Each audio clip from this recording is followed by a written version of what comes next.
Telangana BJP के सदर किशन रेड्डी ने कहा है कि लोकसभा इंतखाबात में तेलंगाना में बीजेपी की ताकत में इजाफा हुआ है। रियासत के अवाम बीजेपी चाहते हैं। उन्होंने कहा कि बीजेपी ने लोकसभा की 8 सीटों पर कामयाबी हासिल की और 60 सीटों पर पार्टी दूसरे मकाम पर रही। उन्होंने कहा कि लोकसभा इंतखाबात में बीआरएस अपनी शिनाख्त से महरूम हो गई है।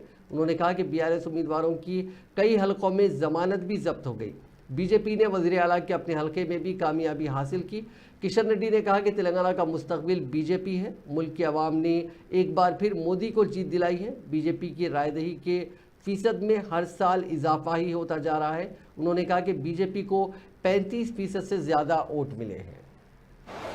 बीजेपी चरित्रलो तेलंगाना आंध्र प्रदेश संयुक्तंगा ఉన్నప్పుడు కానీ ఇప్పుడు కానీ ఏ రోజు కూడా ఏ ఎన్నికల్లో కూడా ఇంత పెద్ద ఎత్తున స్వతంత్రంగా పోటీ చేసి మేము సీట్లు గెలవలేదు।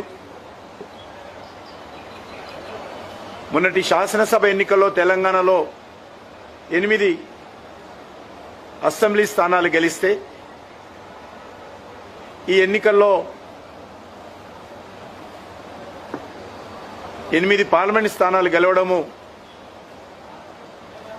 భారతీయ జనతా పార్టీ పట్ల, ప్రధానమంత్రి నరేంద్ర మోడీ గారి పట్ల తెలంగాణ ప్రజల్లో ఉన్నటువంటి ఆదరణకు అద్దం పడతా ఉంది।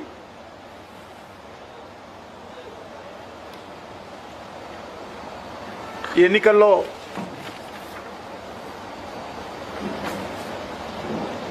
భారతీయ జనతా పార్టీ పైన విశ్వాసం ఉంచి బీజేపీని అత్యధికమైనటువంటి స్థానాలలో గెలిపించడం జరిగింది। గత 6 నెలల క్రితము జరిగినటువంటి తెలంగాణ శాసనసభ ఎన్నికల్లో